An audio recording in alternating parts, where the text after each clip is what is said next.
Hey, Swiggity here. So, unfortunately, while recording this episode, there were a few skips in my recording software. So, that's kind of why it took so long to edit. And there are a few moments where it kind of skips ahead randomly.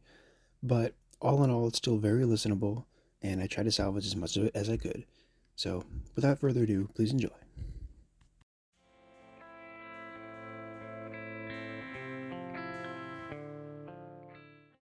Hello, everybody, and welcome to Cosmere Connections. We're a bunch of book-loving nerds trying to find the secrets of brand.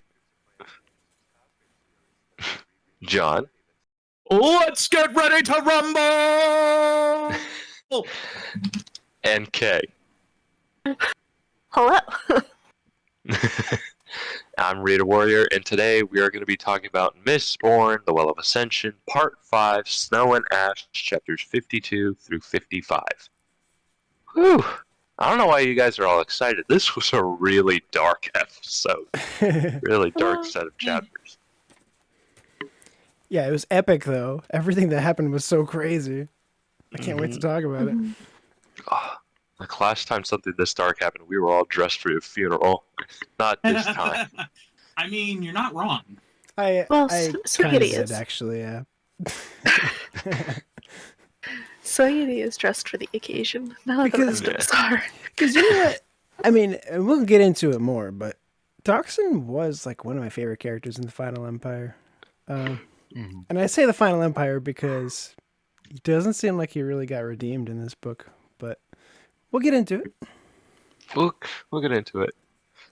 But before we get into that, I kind of wanted to do something I meant to do in the last episode when we had all those talkings about Feruchemy, is I wanted to ask, since in the Well of Ascension, not in the in the Final Empire, we said what elementic power we would like. I wanted to ask what kind of feruchemical power each one of us would like out of the 10. So excluding This is easy.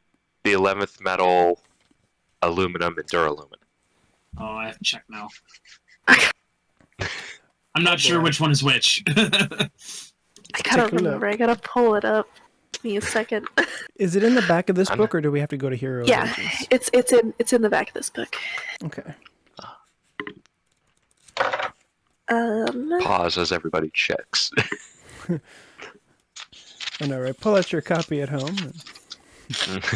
Oh, so I would probably want No, it's not one of the base 8. I would want the copper mines. Being able to store memories. I just have always thought that was like a really cool thing that they were able to do. It's something that I was always interested in. So, copper mines. Good answer. I thought about that, but then I realized that like we have like so many things for storing memories now. So I went with storing physical weight because I want to flap like a bird and fly around. And my weight is the only thing preventing me from doing that, really. So let's make it happen. Okay, which ones were we not allowed to pick? Which ones you have were we to not pick allowed it to from the 10 we know. Damn. So excluding the 11th metal, aluminum, and duralumin, because we don't really know what that is currently. Right. Similarly, cadmium and cadmium and alloy. Can we censor that part? Oh, pfft. That's the most minorest of spoiler things ever. I don't know. I guess I was gonna pick wakefulness. Bleep Oh, yeah. That's good. Because then I could sleep forever until I didn't just. Oh, the thing I want to do is in a week. Good night. You know. Makes me wonder if, like, in the future, could you like set a timer for like I want to sleep this long? Like, we know that it's one of the only metal mines that works when you're sleeping. So how does one control when you wake up? I don't know. That's something that you could control, but I don't actually know. Makes me wonder how the first feruchemists like figured out that they could store wakefulness by just sleeping a little extra. They just touched it and just like, I feel really tired all of a sudden.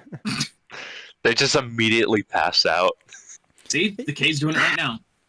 I bet they like intermittently wake up, and then it's just very easy for them to go back to sleep. You know. But sometimes I hate that more than anything else. I don't know. It's bronze, so maybe they were like touching their alarm clock, and like they touched the bell, and they went. Ah! Okay, reader, what would Very you want? I would pick steel running. I really like speed. Was always like one of my favorite things, and I used to be really fast as a kid, so I kind of like the idea of just spending a day just laying around doing nothing, and then the next day being able to run super fast. Okay, I would be super jealous if like we were hanging out and you were like just able to run really fast. I would be super jealous. I'd be pissed off. I'd be like, all I can do is flap my arms like a bird. You can float. I can go places. I'll just tether you like a balloon, and we'll go places together. Oh my god, So, you'd be a human impossible. kite. I had a quick question about storing weight. So if you store enough weight and you put on like fake wings, if you flap, would you be able to fly? I think so. Well, I mean, so if you could store weight to that degree, you would simply become less dense than air and float. Cool. Exactly. Yeah, you'd probably be able to. science! At the very least, you should be able to glide around, right? Yeah. Yeah. Just attach Get your yourself to a Breaking balloon. Bad out of here. Yeah. Sounds cool. Yeah, Okay. I think you should be able to do that.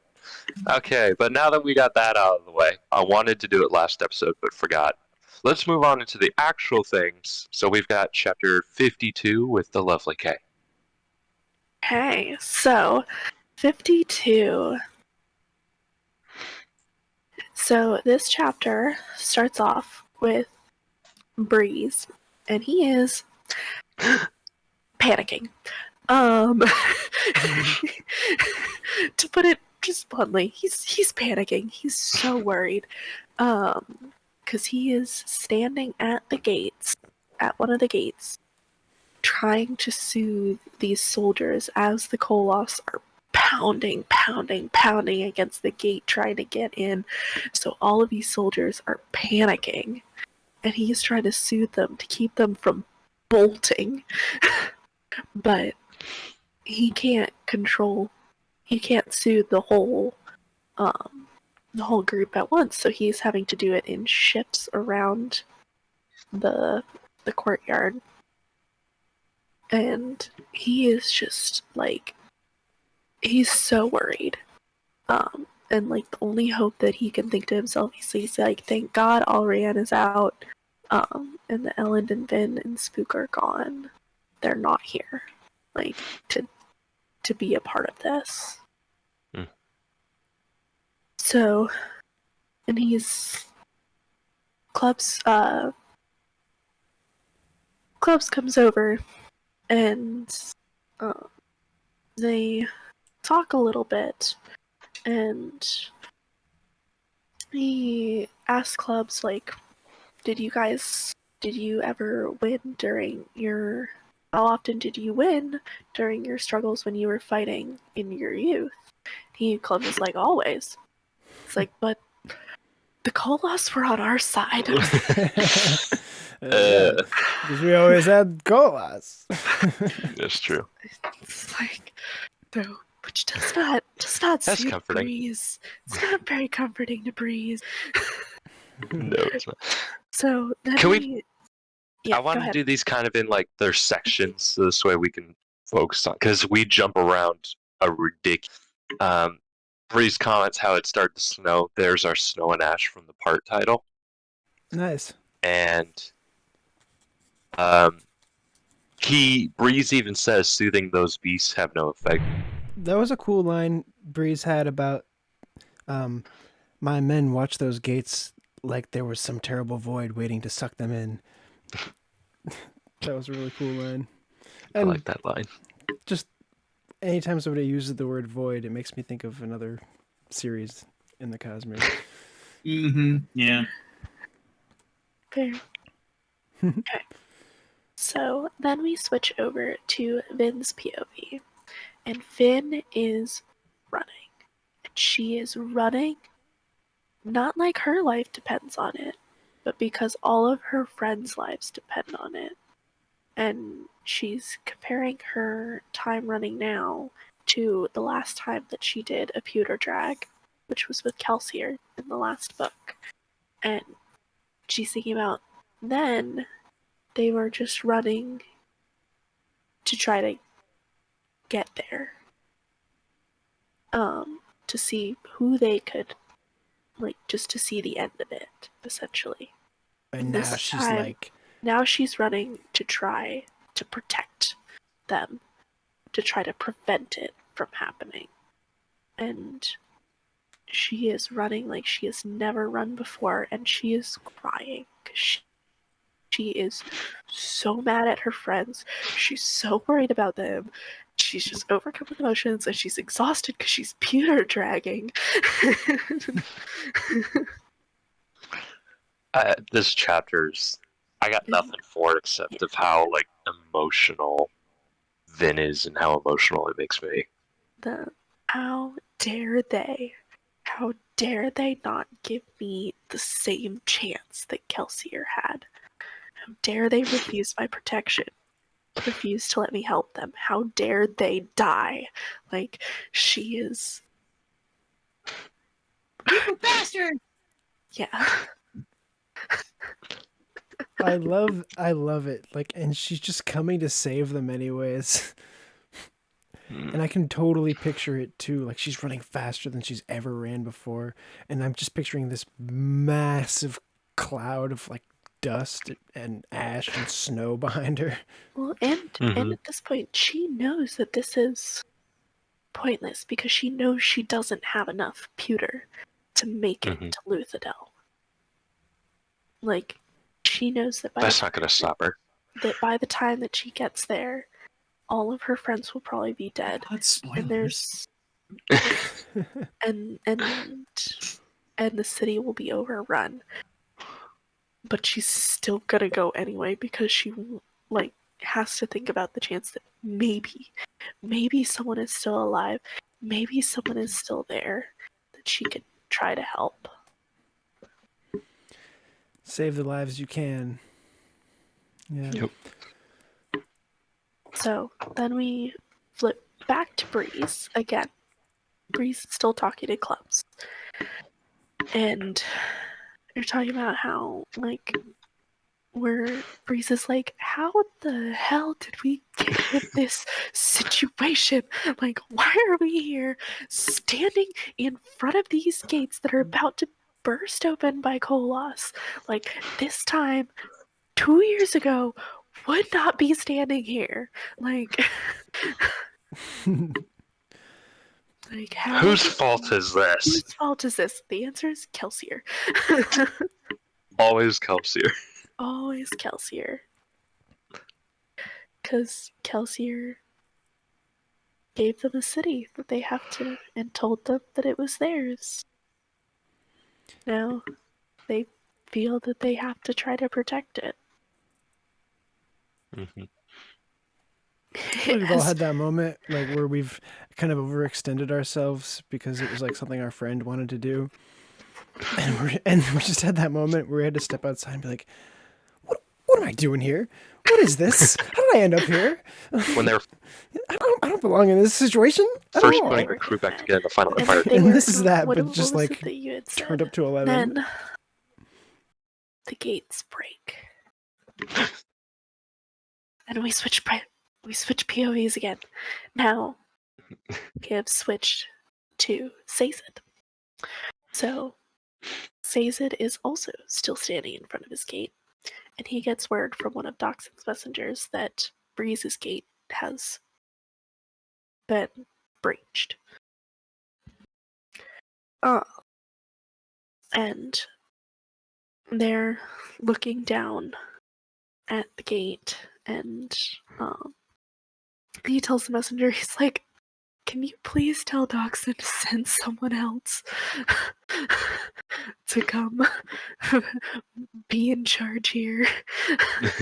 And the messenger is like, isn't that what you're here for? uh, but Sazed's not very... He doesn't think of himself as a leader.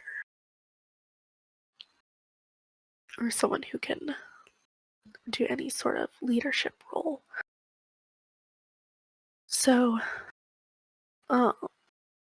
they're watching as the Koloss are continually attacking their gate as it's cracking, banging, and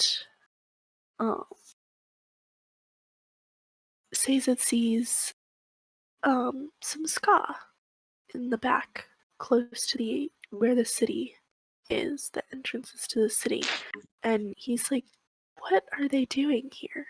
So he goes to go talk to them, and they turn out to be members of the Church of the Survivor. And they are there because they believe that Sazed... Oh, dang it, I think Swiggity froze again. Nope. We're good. Okay. We're I good. was just listening very intently. It's like... You weren't moving, so I was worried. I know, and I normally am Swiggity, very, you gotta swing like a pendulum the entire I time normally you am talk. very antsy and like moving around a lot too, so I get that. So, Sazed is talking to the Church of the members of the Church of the Survivor. And they are saying that they're there because they believe that Sazed is the holy first witness, and that if Vin is to appear anywhere in this battle, this is where she will appear. This is where she will show up. I mean, they're not wrong, but like... Spoilers! I'm not like that. So, and Sazed is kind of like aghast that they're thinking of him as part of their religion. Because he's very much like, I am not. He's like, he's never wanted to be, which is like, I find it very contradictory because Sazed is very much like, I'm just an observer, and then goes in and does things and messes things up. So, like, Sazed, it's either one or the other. You're either an active participant or you're an observer. Like, you can't do both. And He's always been a contradiction. You can't be an active participant and be like, oh, I'm just an observer. Like, no, you're not. Sit down. Like, take your role. You're an active participant and stop. Yeah, Sazed is a rebel through and through. So, as Sazed is talking to them, suddenly an arm reaches up over the top of a battlement, and a big Koloss pulls himself up over the top of the wall. Sasageo. And starts Attack on attacking. And then Attack another on one. Koloss. And then another one, and then another one.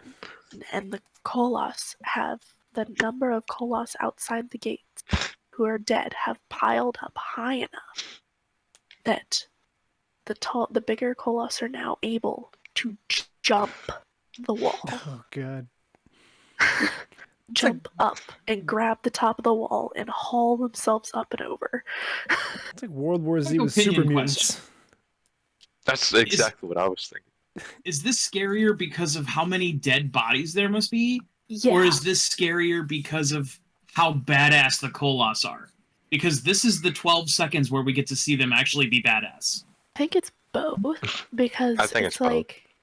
like, oh my god, how many Koloss have to be dead out there to be piled up high enough that the Koloss can now jump to reach the top of the walls? And they have no qualms about just climbing over you could their have dead it like counterparts. Well, there could be like the World War Z version, which is just they keep piling on, they keep running up, and they create like this ramp. Or maybe the Koloss are kind of making it so that they're climbable,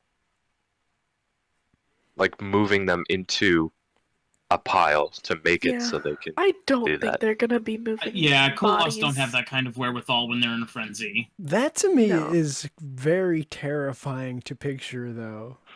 Just an army of these things making freaking ladders out of their corpses. Like, dude, that's Oh, man. messed up.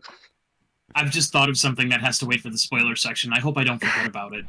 The Koloss have started pulling themselves up over the walls, and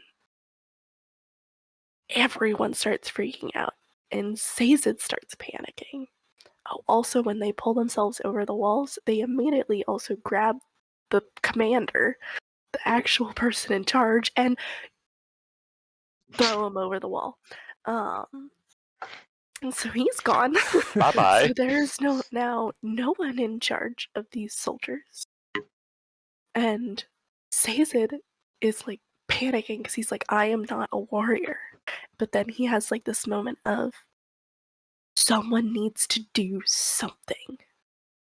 And he taps his strength, his pewter, and a little bit of his speed and runs forward towards the Koloss and takes one out and is able to take out one of the Koloss and rally the soldiers to start fighting. Fight! And as they start fighting, and then they start fighting. Yeah. That's I it. think that's what happens. I thought that was it for Sazed. Oh, and the gate also has burst open. Ah. That's why I was trying to remember where that happened. But their gate, the bar on their gate broke, and one of the doors swings open, and the Koloss start. All right, pop quiz. Which gate Flooding. was Sazed's? Iron. Not. It was Is it Tingate. iron? No. No, that's Tindawil. That's Tindwell's. Yep, I know that was Tindwell's. because it has her name in Yeah, it. Tindawil. And Breeze's is zinc, but I don't remember which is Sazed's. I don't either, but I'm Steel. guessing. It's steel. We went over this last time because remember I had looked up the map and basically the Koloss went from the Tin Gate. They had to cross a river to Sazed's. And if you look at it on the map at the beginning of the book, the only way that's possible is the Steel Gate. That was a Okay. fun game for people to play at home too. I love. Trust me, I had that chapter Yeah. last episode and it was bugging me. Who goes where? They never say where Sazed goes. There's one line from Doxon like, Sazed, you know where to go, right? Yes. Thank you. I thought he did tell him where to go. I wanted this when the Koloss enter. This is where I think this would work better as an animation, because I can see sort of like the I don't know if you guys ever saw it, but Arcane animation style. Mm. Yeah. Yeah. Specifically Arcane. when like Jinx fights Echo. Like I see like sort of like that for any time a Koloss is on screen. Like they are huge and you can see like their skin bleeding and they're roaring and like they're completely overshadowing these characters. And the Sazed grows as big as one and he punches it and screams out fight. You've got the red sky. I love this. Anytime this whole set of chapters is just calling for an animator. Like, I think it'll work really well in live action, but this would work best in animation.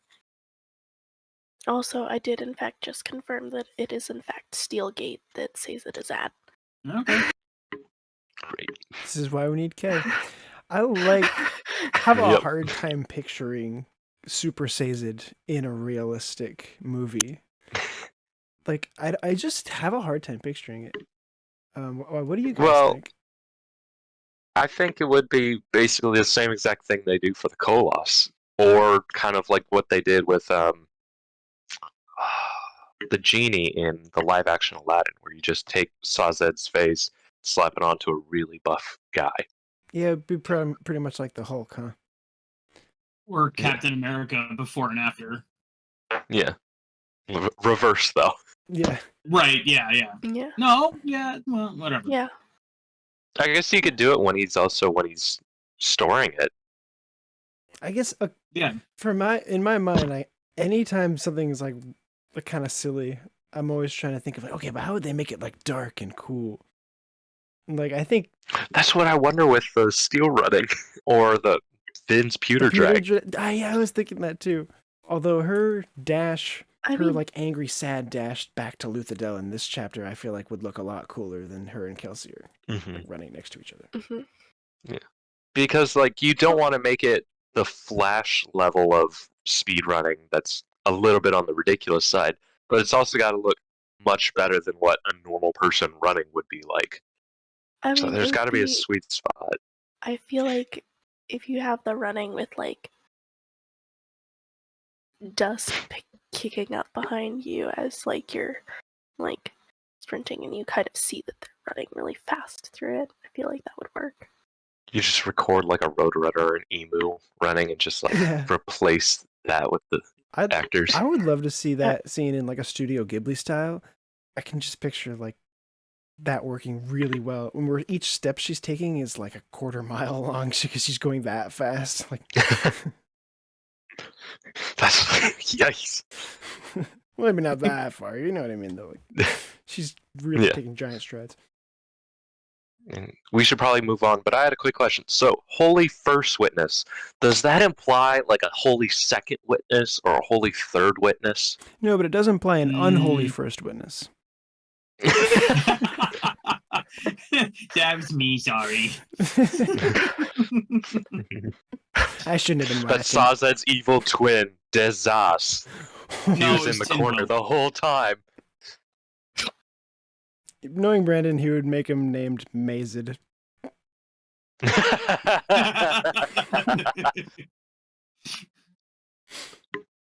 Melon's been here the whole time, I'm telling you. He's the true hero. I still got One part left, and it's the one cool more one. section left. We're almost done with this chapter. This chapter is so long. So we're back to Vin. She is no longer running because she is out of pewter. And she is on her knees, just trying to not let the pewter drag get the better of her right now. And she's like trying to figure out what to do, and because she's like, she doesn't have enough pewter to make it to Luthadel. She only has 2 vials left, full of all 8 metals. And pewter is one of the fastest burning. So she knows she doesn't have enough pewter to get back to Luthadel. She's trying to figure out what to do. And she spots a small village that she goes to, and she goes into, and she knocks on one of the ska hovels that looks like there are people inside. And she, when she knocks on them, it seems like that the people They're having a party. they're having like they're hanging out. They're chilling. They're having fun. They got a good thing going on, you know? Celebrating life. Yeah. This is important because it's like showing her that even though this is really bad, everything they did overthrowing the Final Empire was kind of worth it because Scott didn't used to party like this, you know? Mm-hmm. So, and she asked them for pewter, and then as they're talking a little bit, she's like, that won't work because I would have to shave it down. It's probably not a good alloy anyway, even if they did have it. Like, it doesn't make sense. So she's trying to think of what to do. And she starts thinking about, she remembers the spikeway between Feliz and Luthadel, where an hour's horse ride would take her 10 minutes. So she's like, if only I had a spikeway. If only. Only. And she spots a stable. She's like, do you have horseshoes? At this point, the couple is talking to her is like kind of like what weirded out by her and kind of a little bit freaked out by her. Like, whatever you need, lady. Sure. And well, she has to soothe them to get them to. Yeah. And she Like, rides the willingness to help. How is that an Mhm. emotion? I mean, charitability, maybe. Yeah.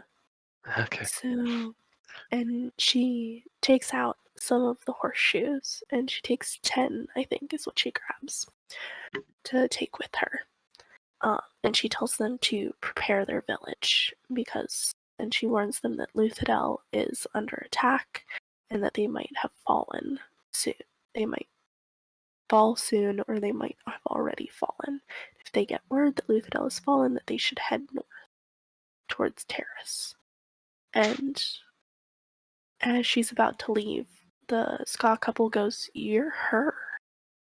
They recognize her. They connect who she is.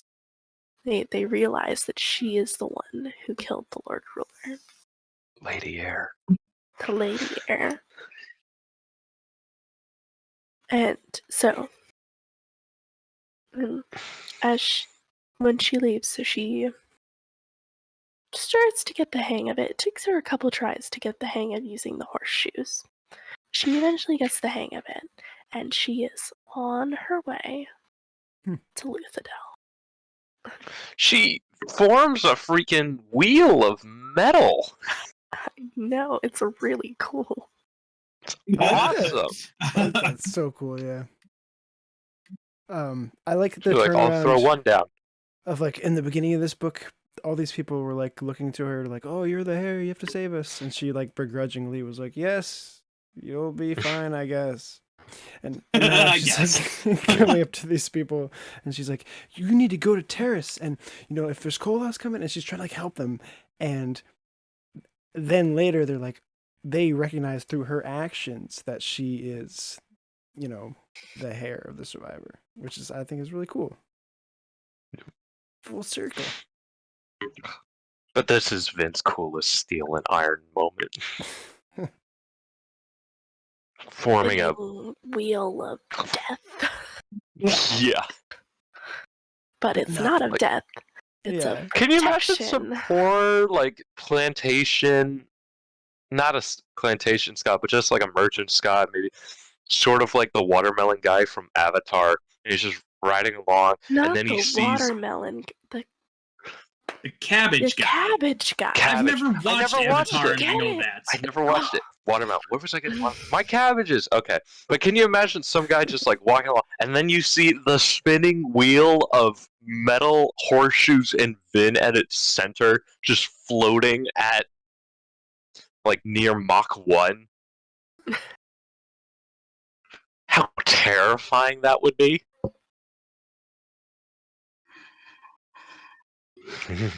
I guess I wouldn't know what to think.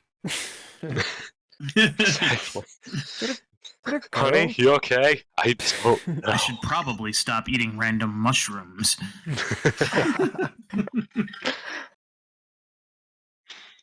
Anything else for chapter 52?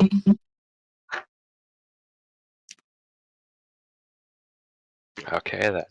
Chapter 53!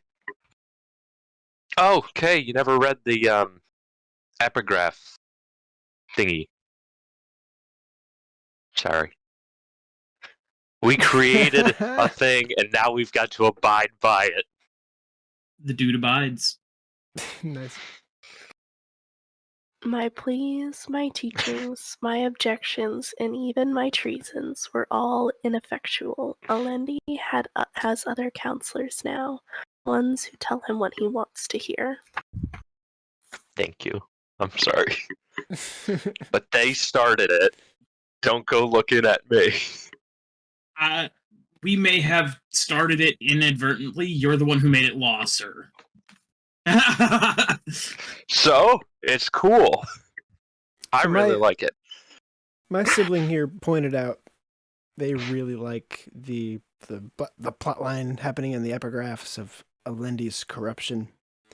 Like, I don't pay too much attention to it when I read these books. I don't think about it too much, but I guess there's something kind of interesting about like this guy who was told like by everyone he's going to be so great, and then like ended up believing it to the point that I don't know, they had to like send a terroristman after him to like ruin his ascension.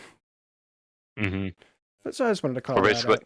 Your best friend, the guy who said you were the hero, is basically like, sorry, man, sending an assassin. Yeah. Yeah, about that. No. What have I created? Okay. But chapter 53. I have a young nephew, one Rashek. He hates all of Kalenium with a passion of envious youth. He hates Alendi even more acutely, though the two have never met. For Rashek feels betrayed that one of our oppressors should have been chosen as the hero of ages. I have one little tangent here, how it's the two have never met, and then it does the dash for Rashek. Kawan had to like get the chisel and do that dash, and that just angers me to no end. No. This book is a translation. Whatever Scadrian language they're writing down, they don't necessarily have that same punctuation format. Okay, but he still did the punctuation for it. Not necessarily. They might not use dashes.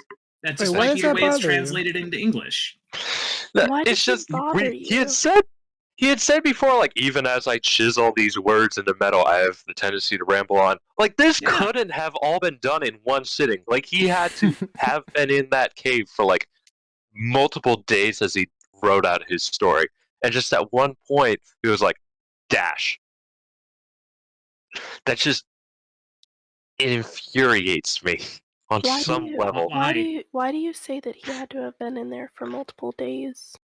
Well, we know he hid there. It takes a while to stamp out metal. It does. Yeah, it takes a while to chisel metal. It takes a while. Especially steel. Well, I mean, each stroke of the hammer can produce one symbol, be it, a line or whatever, or if you're using a pointed thing, it could maybe make like one mark.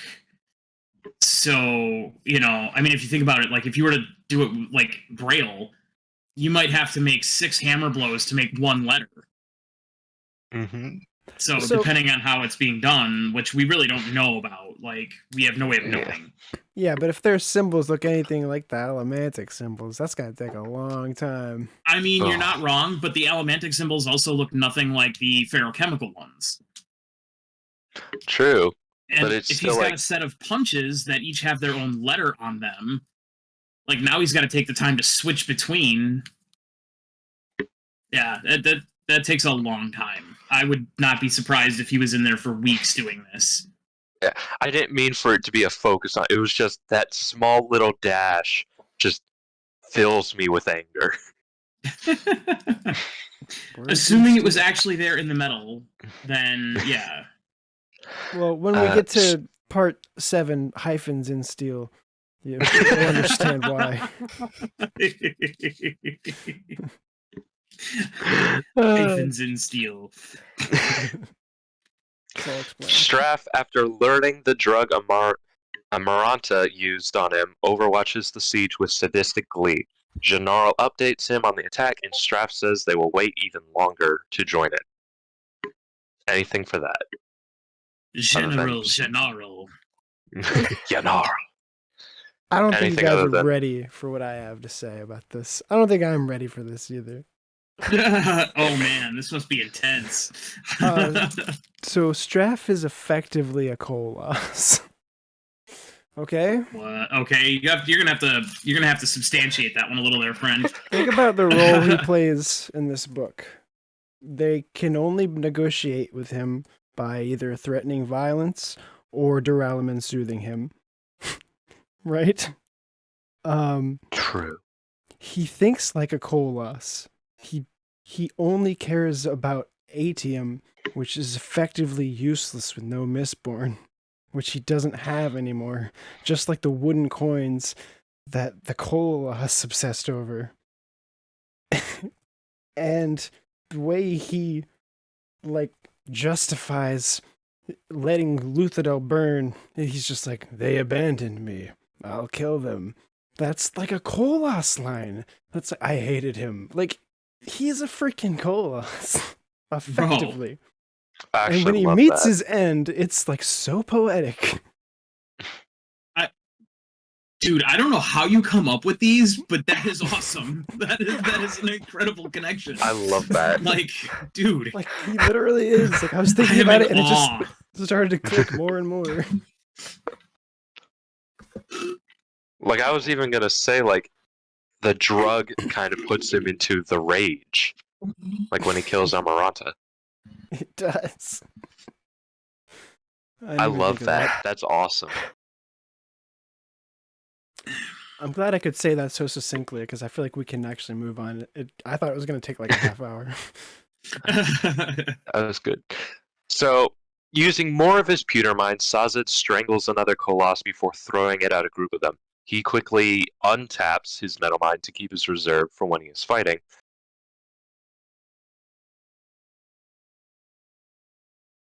Removing bodies away from the gate to make it an easier portal. Sazed runs forward, throwing bodies through the door as he taps pewter and iron, strength and weight to push the door closed. His men protect him from the stragglers on their side, as some bring a drawbar to lock it closed. Sazed's iron mind empties and he falls down to breathe. Only 50 of his 400 soldiers remain, a little over 12%. The door won't last long. A messenger arrives to say the tin gate, Tindawills, fell an hour ago. Sazed moves to run to her but stops as the wood breaks and the battle continues.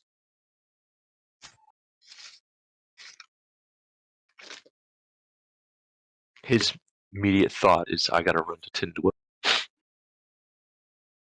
Because Oh he no! loves her. Yes, he does. This is the part where they say Tin Gate has fallen. Yeah. Mm-hmm.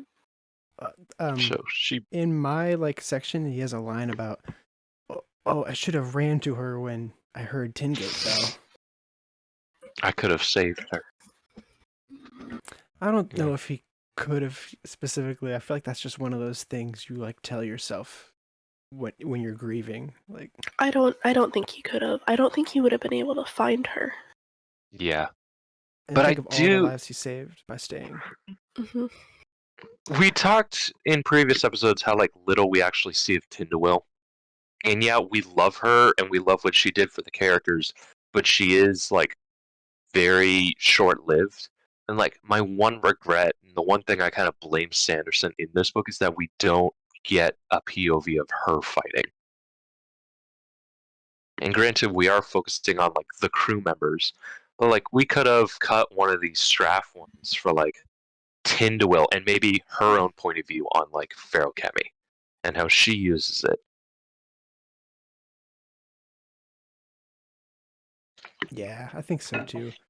Because you almost run the risk of her being sacrificed to make you feel. I don't know if there's a good term for that, but Fridging is yeah, the term where you just I've heard of kill that. the female character just so it does something to the male character.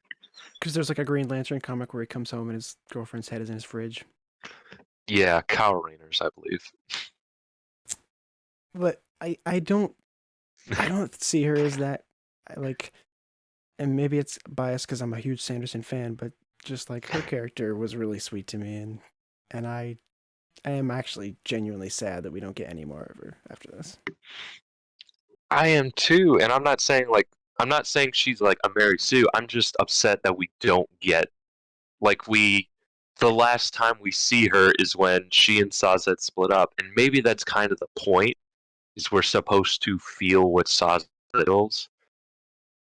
But I just also think with the fact we jump around from everybody, in either a new one or the movie format, we get a bit of her being huge and muscular and punching a Koloss. Yeah, I just thought that would be cool. That'd be awesome. Anything else? Sorry.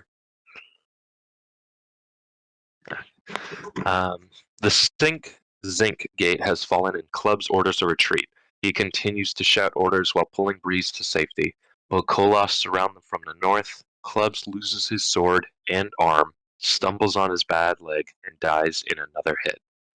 The Koloss turn to Breeze, who falls down as well. Breeze tries to soothe it, his only weapon, but it does nothing. But luckily another troop arrives, distracting the Koloss long enough for Breeze to run inside and hide.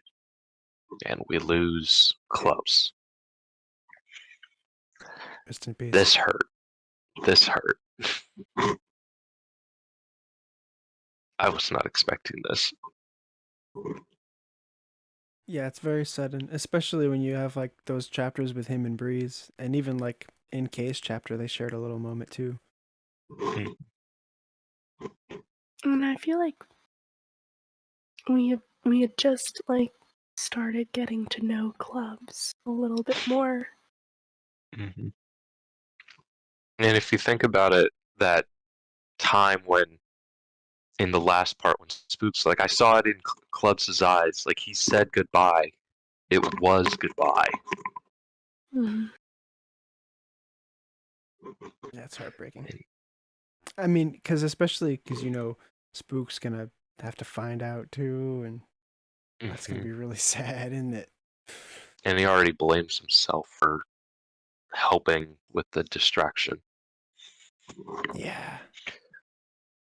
Doxson continues strategizing in Venture's ballroom. He tells himself why they failed, why Kelsier failed, because they wanted to be better than the nobles. A Koloss approaches as Doxson curses Kelsier name, and he dies as well. And we lose our second crew member. When I tell people to read Sanderson, I tell them he does not hold back. He will kill off characters. And this book is the whole reason I love that. Because you read a book, you expect the mentor to die, and you don't really expect much else. And in book 2, for Sanderson to just, here's we're already down, we've lost Orsier, who died off screen. We lost Eden. We lost Kelsier. Now we're just going to lose 2 more in this huge fight. And it's just I don't want to say it comes out of nowhere, because we've been seeing them prepare for this for the entire book, but you don't think it's actually going to happen. Yeah, I was hoping Doxson would come around a little bit more. It sucks. He just dies cursing Kelsier and hating that they put a nobleman on the throne. It's harsh. I feel like him and Clubs both had no hope when this was all said and done. And weirdly enough, they were also the ones who paid the price. Kind of like what Sazed even says later on. He's like, yeah, but they had faith, I would go as, I think this is the only way Doxson could have ended, because he had that whole, I cannot accept them because then I'm as bad as them, because we've done horrible things to them. But granted, Sanderson could write a redemption arc for Satan if you wanted to, and it would come off really well. But he already did. I don't think Dalinar.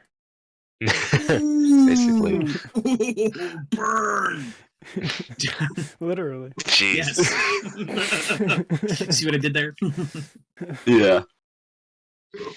I am a stick. But But I think this is like the best way it could have ended for him, where he didn't accept all that pain and trauma. And yeah, he did have to die. But Clubs had just gotten this brand new religion from Sazed. And nope. Oh, I never thought about that. I like Anything that else he did for... accept. Sorry. Like he accepted that before. Cool. Mm-hmm. Gennaro tries to get Straff to attack so they can recover the city, but Straff doesn't care about Luthadel and says it will be easier to find the Atium if they burn it down. He then notes that he'll have to kill Gennaro afterwards. Yeah, I can definitely see the Koloss thing now. Right. He's like a smart Koloss. The only reason they didn't kill me is because they thought I had Zane still. A Koloss in human skin. But no, I can't say that. Upon horses, Set and Ariane watch from the west. She begs for him to help, but he ignores her and her riding. Set plans to surrender to Straff afterwards and beg that he won't kill them. Ariane says she thought he was a good man, but he knows all the good men died in Luthadel. Not all of them, but a few. And I have a joke here. How does Set ride a horse? With a seat, but it's spelled C-A-C-E-A-T. Because he sat down. Set. Okay. Sazed fought on. Fighting with the same level of skill as the Koloss. But as he killed another, his pewter mine ran out. He fell back and the last 12 of his men scattered. He thinks about the rings on his fingers as the Koloss overshadow him, but decides not to tap it. He accepts death. But Vin does not. A small figure stood silhouetted by the sun, black before the red light, a cloak flapping gently on her back. Sazed blinked. The Koloss before him was dead. Vin had returned. And this is where it gets awesome. Vin throws coins. The Scotch chant as she uses steel and iron while in the air to lift and throw the broken gate doors at the remaining Koloss in the square. She kills them all. A few other Koloss pause as she picks up a staff and charges. Sazed gets up from the cold, his brass mine almost empty, and helps usher the ska away. They listen to the Holy First Witness and make their way to the northern gate. This is what I was talking about, as if it was in animation. Can you imagine the shadow over Sazed? And you can see like his hand drop, and he decides not to use the rings, and then just from the sky, you see the messy tendrils of her mist cloak, and you hear the little plink. Oh, this is so cool. No. Yeah, it's badass. It's absolutely badass. It's a Mistborn Unchained. You know, before she had reservations about the violence she was committing, and now she's doing it to save her friends. So she's just completely destroying these monsters. Like, it's awesome. Mm-hmm. I would love to see this. Like, I would even change it where it's like not even a coin. Have it be the horseshoe, and show like a quick look of confusion from Sazed, but like the audience gets that hype moment, and then you play in the music that comes in when Vin appears on screen. It's totally the Doom music. Basically. And then you see her just like spin around, her wheel of carnage throwing out upon the Koloss. I love it so much. Awesome. This is where I got shivers. Real quick, the horseshoe lands in front of Sazed, and he looks at it and he's like, "Chestnut?" Like his horse came to save him. Yeah. Anything else for Vin's awesome entrance? So the Koloss got to be badass and big and scary for, what, 3/4 of a chapter? Well, they're still scary. Like, that's honestly kind of the part, is we hear screaming throughout, like, these entire chapters, and people dying. We're about to find out how exactly not scary Koloss are. Nah, I still think they're scary. It's just that Vin is awesome. I would say they got to be scary for a chapter and a half. because they got to be scary this chapter, and they got to be scary a little bit last chapter. Okay. I mean, still, we got all this hype But for the like part 2 is- books, and then we get to see them be awesome for like. I Or- would say or, hype for 2 you know. books. I would say we Yeah. got this whole build up the second half of this book, and I think It- these 2 chapters make do with it because they even say like this has gone on for like hours, and that when Vin arrives, the sun is setting. So like we're only getting it in the short format. Like we could have Okay, sort of what but, the hop. like, it's if you were to put this in movie terms, this would be, they mentioned the Ultron project in Avengers, and then or they mentioned the Thanos threat in the first Avenger movie, and then oh no, there's Thanos, and then all of a sudden, about 10 minutes later in the movie, Iron Man comes and does his thing. Like, oops, like this is like in the grand scheme of things, we get this like build up and threat of the Koloss, and it's over in a chapter and a half. I kind of Yeah, I but understand what you're people saying, died, man. and I recognize. I mean, I get Yeah. it, but like, But I also I'm just think like saying, like, how fighting for the I'm gonna say 6 hours that it is. Like you could do what the Hobbit did with I don't know, reader. How boring was it when they did it with the Parshendi? well, yeah, but those are different battles. So I'm just saying, there's not a lot of screen time for. But also, like Koloss the to be- Parshendi have intelligence and they can create it is strategy. true. These are just And there is a difference. There's a difference between in book time and how long things take versus chapter time. As in the Alcatraz books, as when Alcatraz states in the first book, he spends 3 chapters in a prison cell, and he's like, I've spent a really long time in this prison cell. It's been longer than I spent telling you about my childhood.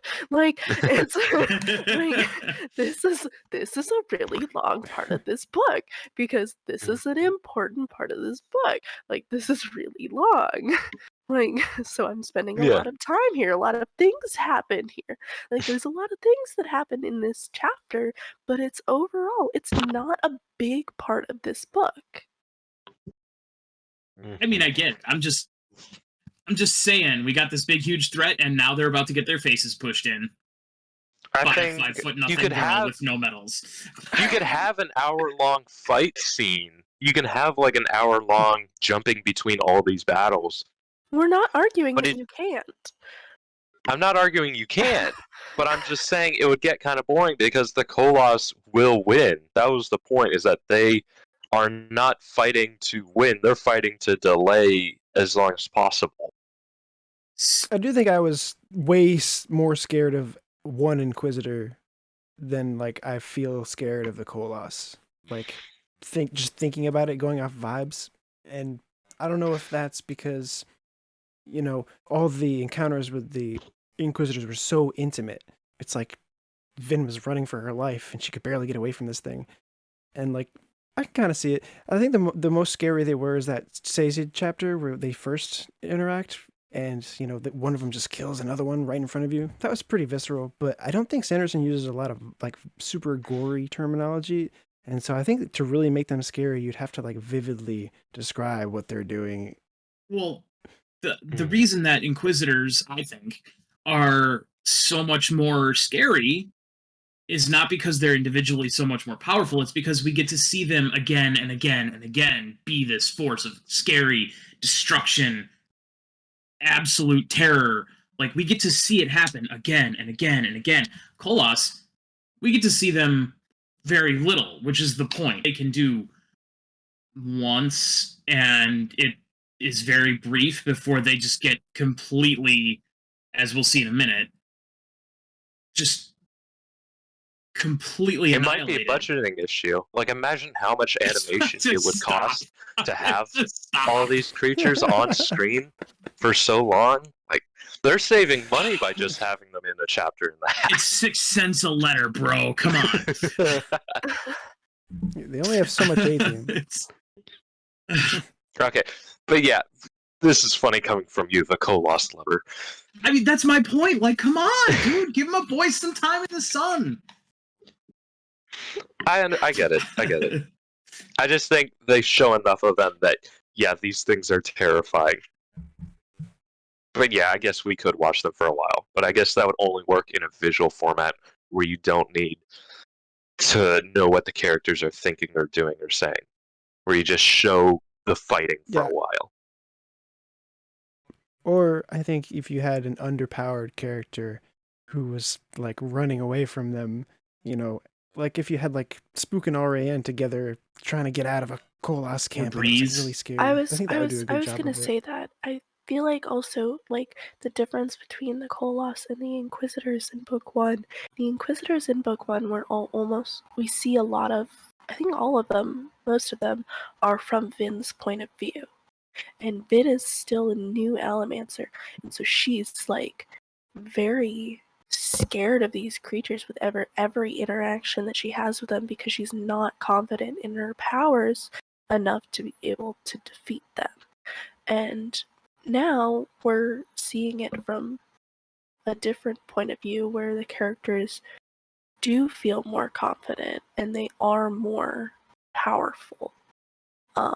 So we don't have as much of that visceral fear. Like, we get it a little bit with Breeze, but Breeze's parts are very short. Yeah. So it's just, I think that also has to do with it. Speaking of, Breeze accepts his cowardice as he hides. He can't even move as Ham enters. A soldier says that he is inside. They could feel his soothing as they fought, and Ham tries to talk him out. But he doesn't move. Even when Sazed arrives and gives them a way to run, he remains frozen, scared stiff and wanting to sleep and forget. And poor Breeze. I know, right? Yeah. Sorry, K.I. It's hard to read. No, you're good. Yeah, this really hit Breeze hard. I think it was really Clubs' death that just shook him. Strangely, we saw a lot of Clubs and Breeze this book. Mm-hmm. We found out that they're friends. Mm-hmm. Like, we saw him go out to him. Why do you come talk to me? Hey, you're fun to talk to. I can't soothe you. You can't read me. It's fun. Well, and like Clubs probably could have gone to any of the gates to go check on them or to be stationed at. He chose to go to the gate that he knew that Breeze was at. Mm-hmm. Yeah.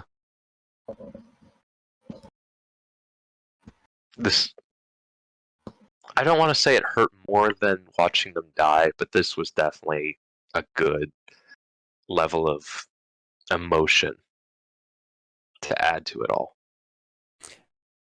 Yeah, it hurts so much because Breeze, throughout everything we've ever seen him do, has always been the coolest, besides Kelsey or maybe guy in the room. Like, he's soothing everybody. He's reading people like a book. And now he doesn't have a handle on his own emotions even. But I loved how they were talking about how he was still soothing people even while he was like panicking and hiding. Yeah. Which I wanted to bring something up about Brass. I think Sazed says he like stores heat, warmth with Brass. Yes. I think it's kind of cool that that's like very similar power. Like it's specifically stated as warmth, and I feel like that is comfort. And I don't know. I just finally noticed that that's like a connection between those two powers. It's like. Okay. Which, like, I don't know. How do you have comfort in a war zone? Yeah. I have a note on the Brass mine, but I'll leave it to when we get to focus on it. Yeah. Let's head on over to chapter 54 with the wonderful John. Yay! Alright, so we're going to speedrun this sucker because this chapter is pretty straightforward. All right. So, Alendi will need guides through the Terrace Mountains. I have charged Rashek with making certain that he and his trusted friends are chosen as those guides. Yep, that's it. Okay. Yep. So, Vin slaughters a bunch of Koloss, like you do, because the Koloss are now, target dummies. She's really exhausted and low on metals. She swears the first ideals of the Windrunners. Not really, but she kind of realizes she's okay with killing as long as it's done in defense of her friends, which is the whole Windrunner thing. That's a reference to another Sanderson book. If you haven't read that yet, we'll get there. She knows she can't do it by herself. But she knows she can't do it all by herself. Then we get to Sazed, and he and his group of people are standing outside of Keep Venture, I think. I forget which keep it is. Hasting. And they're calling out to Penrod, and Sazed is thinking about how he remembers seeing Club's dead, and how that little religious medallion that he gave him didn't really help him. And Penrod comes out, and Sazed's like, little pig, let us in! But no, he's taken the people out of the city, and he's asking for Penrod's troops to protect them and to come with them so that they can make their escape. Penrod refuses to budge because, he's a Penrod. Sazed... I have hashtag punish Penrod in my note. So we've gone from stab Streff to punish Penrod. Got it. Penrod sucks. Penrod refuses to leave. Sazed tries to get him to let the people in, but Penrod won't have that either, and then he turns and leaves them to their fate, basically. Switch back to Vin. She kills more Koloss, but she is weakening. Wait, sorry.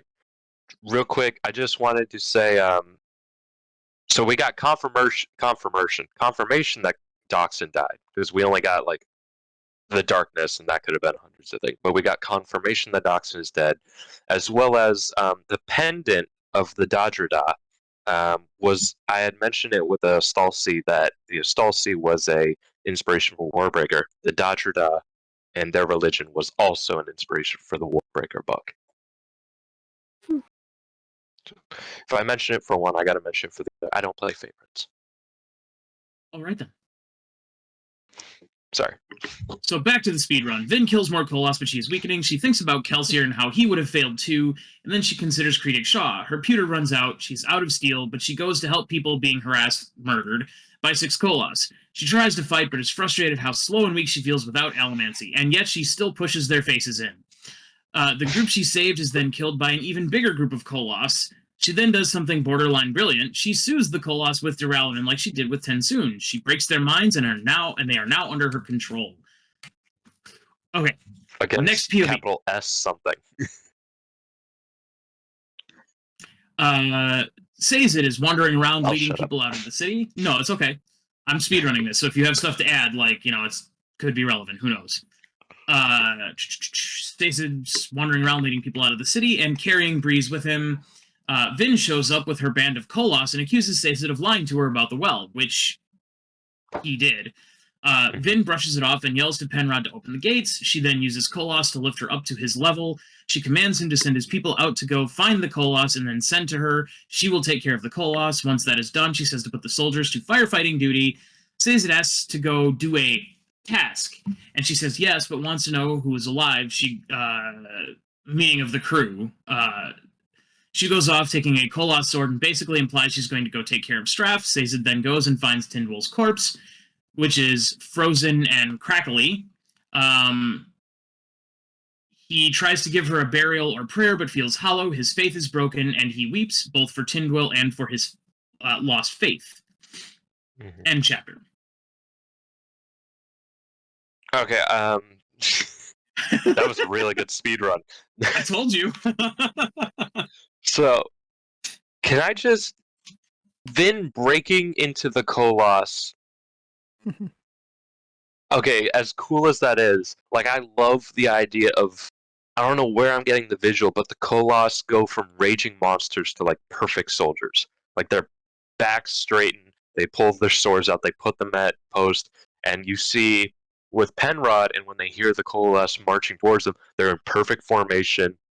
Vin's at the hem. They stop, they turn, they like let Vin go through them, except for the one that she uses to hold her up. Like that's terrifying in of itself. But imagine how cool this must be. Or imagine how terrifying it would be. I love it so Imagine much. that Penrod needs new pants. I imagine Sazed needs a new loincloth. Well, that too. He probably needed that anyway, though. Yeah. And then this is the brass mind comment that I want to make. So does it like actually supply heat, or are you tricked into feeling it? Like, No, could you someone are. still? You're storing could your you get- body heat. You're storing your body heat. Yeah. So, okay. So if So you feel were, cold for a time to feel warm later. yeah, but is it? But And we it's know that actual- pewter kind of just fakes that, and how if pewter you can get a wound, think it's totally fine, but then you keel over and die in 5 seconds But because that's blood loss. different. That's different. That's allomancy. That's not feruchemy. Right. Okay, Feruchemy I just- always works by storing something to be used later. So he's storing his actual body heat now for use later. So he could walk in like the Antarctic in that loincloth for like 5 hours tapping heat and not get frostbite. But this Correct, was because the we see in one of the flashbacks in, I think, the first book, they talk about the Pac-Men sitting around a fire and shivering you're as right. they're storing up heat. You're right. You're right. You're right. Okay.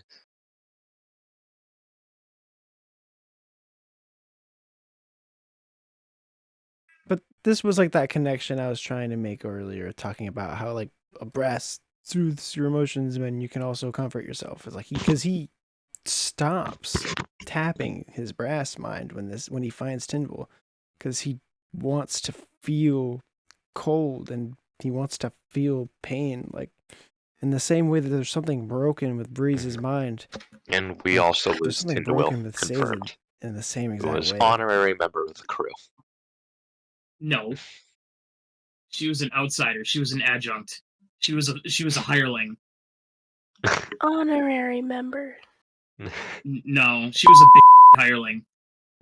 All those in Better off favor of without her. honorary member say aye. Aye. Jeez. I believe I just did. This is her funeral, man. And then you got like Sazed referring to himself as like half of a man, and he's got all the time.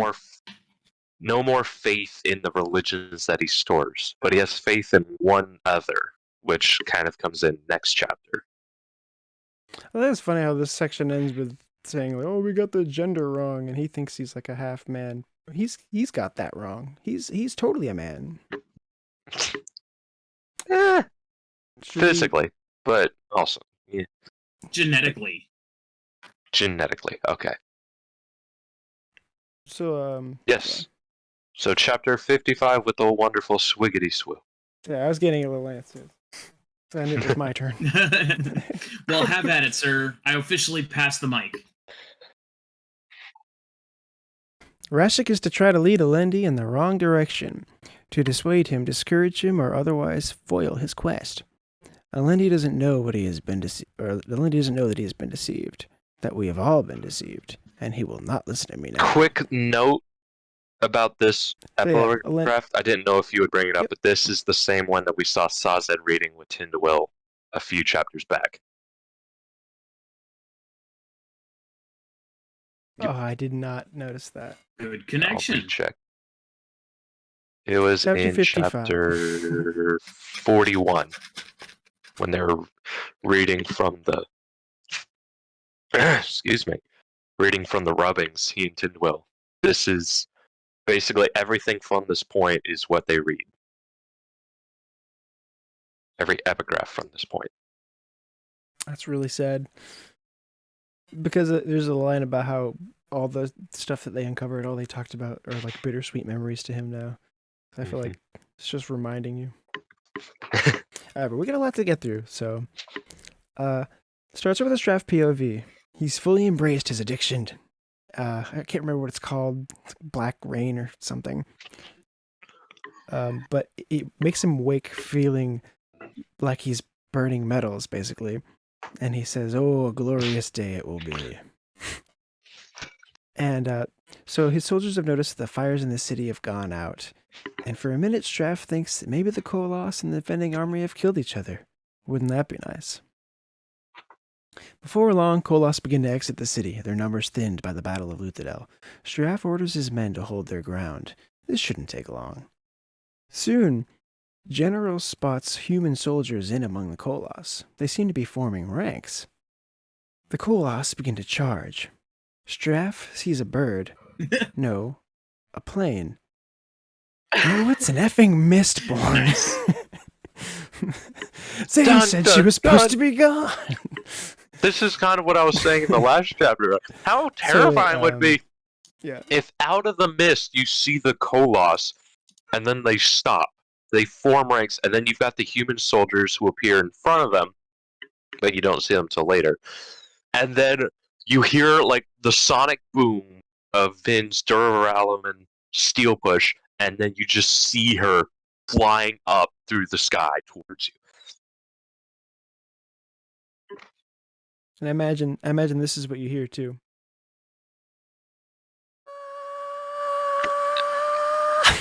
But like also Vin with a Koloss-sized sword. Like, this would be awesome to see. Switch to Vin's POV. She descends from the sky screaming like a banshee and obliterates Straff in one massive overhand swipe, cutting his horse in two in the process. She smiles and blows a kiss. I did not mean for stab Straff to be foreshadowing. I actually originally had it to be slash Straff, but I thought, no, that's too on the nose. I'll change it to stab. But hashtag stab Straff came true. I was thinking about it, and I would always pictured him getting cut directly in half, but reading it back, it kind of seems like with like the blunt giant sword, he just kind of gets like mushed. Atomized. God, because it says like what remains of him.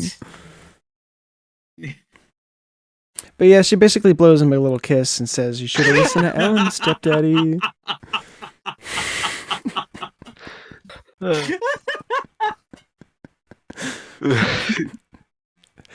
As the Koloss begin to attack, Vin pushes in an area of effect realm and boosted steel push.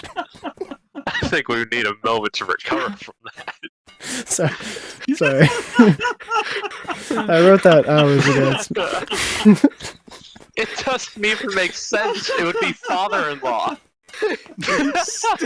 Stepdaddy. Oh, yeah. That's so much funny, funnier right? that way. Oh. Swiggity is just like, oh man. yeah, I just wrote that hours ago, so like I haven't even I'm not even gonna laugh at it. I'm like over it now. I mean, 110% of that was the combination of what you said and the delivery. Like, it's just beautiful. That's what the Mistborn from book 1 would have said if she had been the main character. Stepdaddy. But you know how I arrived at that joke is doing summaries. Towards the end of it, I found it was way less wordy to just kind of quote like what the person was thinking. So that's why I had in here like, oh, wouldn't that be nice? Like, well, this shouldn't take long. Like those little quotes. And then I got to that one, and instead of quoting it, I was just like, I'm just gonna write my own. I think we're gonna release a new edition. We're gonna call it the Swiggity Swoo version.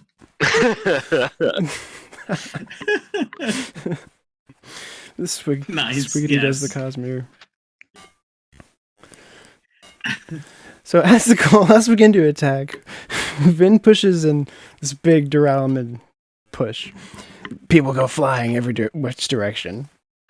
And she begins to start assassinating generals and officers in Straff's army. Also, A hard this cut is to what a she's set been POV. wanting to do Unless for months. In fact, since he showed up. You're right. It did, and it feels really Mhm. good to read it. Hallelujah.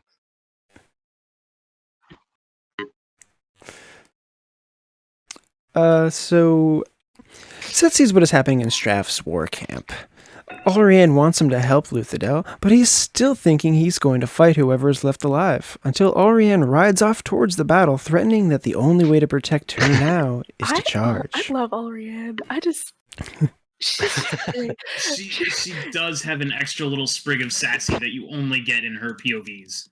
Yeah. Doesn't she stop, turn around, and be like, "Come on, father"?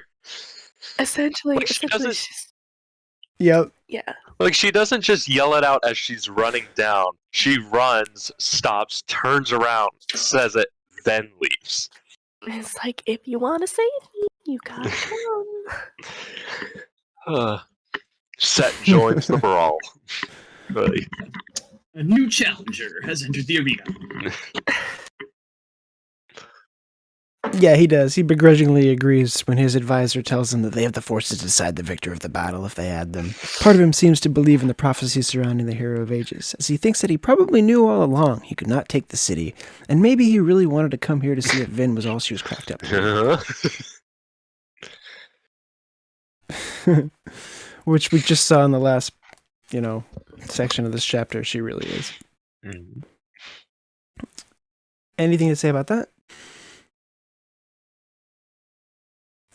Alright, so we switch back to Sazed, which, obviously this part's going to be a bit of a downer. Sazed is leaving the city. He's heartbroken about Tyndall. He sees Set's army going to help Vin and thinks, he commanded the forces of the world. Kings rode to his aid. After the battle, Sazed rides to Straff's ruined camp to see Scary Vin. See what Scary Vin will do. She spares Janero, who I don't know what rank he is, but he's like He's Straff's general. right-hand man, basically. I would say general. He's general. Thank you. General Janah. General Janah. The general's general. Oh my god. There's a couple of these, like Breeze, Brass, It's like watching a Marvel movie. Here's our CGI army with the Koloss.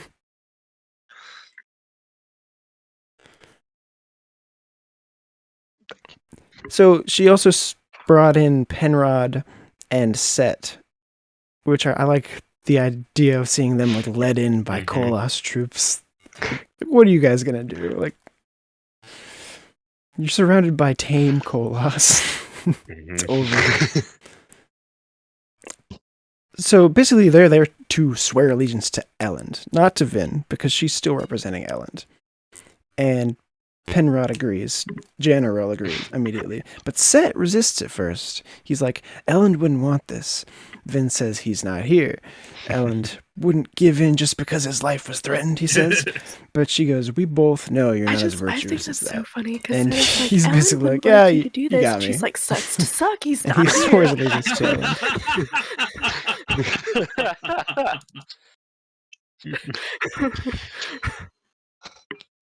It sucks to Yeah. suck. That ain't gonna save you this time, dude.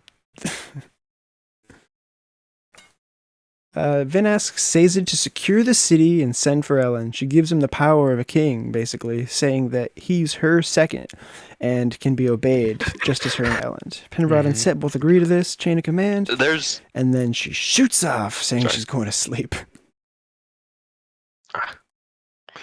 Like I said earlier, it says we had the wrong fact gender that all along, and Sazed that's the end of it. lost faith in all the religions in his metal minds. But here now, even when it was like, he even thought like it's too much of a coincidence, but we have this new faith in him. He is witnessing the hero.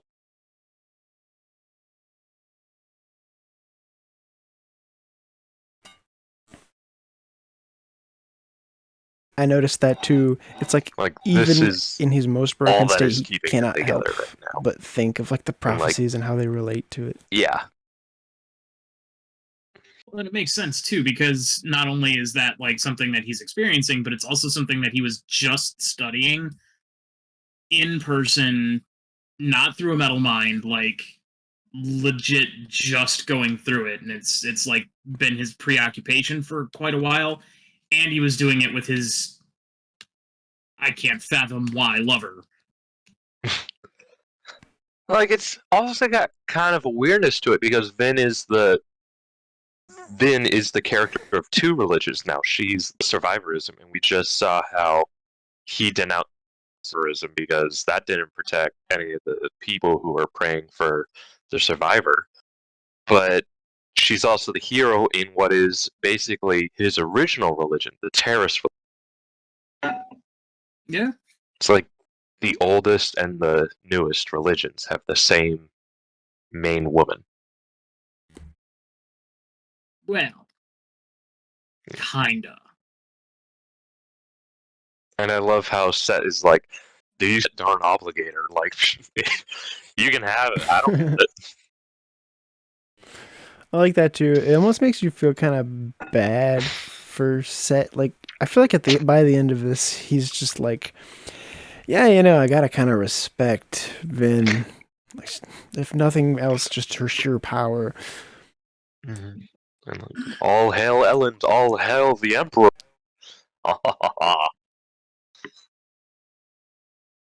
The final emperor. Dun dun dun. I get huge Lelouch vibes from What this. a twist. Yeah, Lelouch of Via Britannia. Yeah, exactly. Anything else for chapter 55? Barry.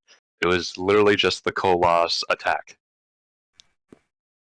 And as somebody said, it was only for the last 2 chapters. But that was. But I felt the threat of the Koloss. Like, I can see it when they crawl over that. Like, the whole thing, you just hear the body count.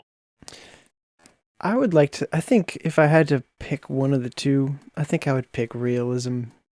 But this battle, like, would be amazing to see. Like, all the stuff Vin does, I would love to see this animated.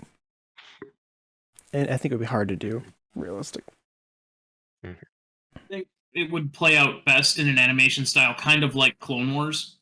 Because when I see, or when I read the Vin, like, fights, I kind of picture Ahsoka Tano. Mm-hmm. The way she goes nuts and just, like, does all this kinds of crazy acrobatic stuff. Mm-hmm. I see the parallel there. I can see that. Great. Now I want to write fan fiction of Vin getting sent to the Star Wars universe and having lightsabers. That'll go well. So I don't know if I'll ever get to bring this up again, and it's like a very loose thing. I was thinking of just like, it's weird how we see they were talking about how Spook is always burning tin. Oh, that boy burns too much tin. Vin is like constantly burning pewter, and then Straff has like an addiction too, and it's kind of like, I don't know. It's just another little rhyming connection in this book of like the different kind of ways people abuse things, and like, I like that Vin only does it because she has to save her friends, and Spook only does it because he wants to get stronger. But Straff is like, I like being addicted to this stuff. Yeah. Mm-hmm. I can see the benefits. Yeah, Exactly. I'm rich enough to afford anything. So Okay. Kay, anything from you? No, I don't think so. Okay. Well, next episode we're going to be covering this. We're going to be finishing off the main parts of the book. We'll be doing the entirety of part 6, Words and Steels, chapters 56 to 59. I've already called dibs on 59. I'm sorry. Suck it. Ha. But if there is nothing else to say, then thank you so much for sticking around so far into this episode. We're going to go into the spoiler section. We highly recommend that if you have not read this book, the entire series, or potentially the entire Cosmere, stop here because it's likely we will talk about everything and anything.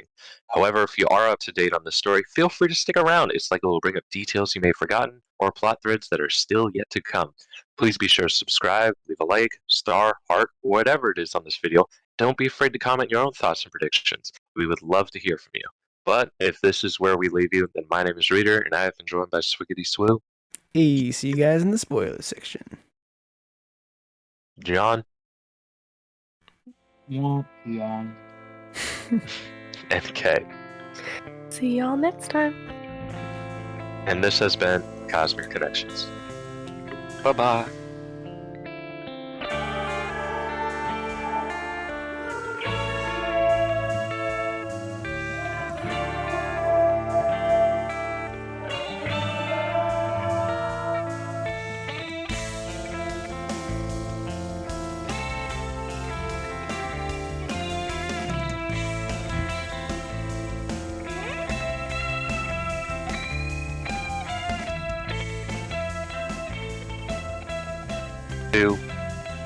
And we're back! Welcome to the spoiler section. Without Kay, she had to leave, but she has entrusted us to deal with this on our own.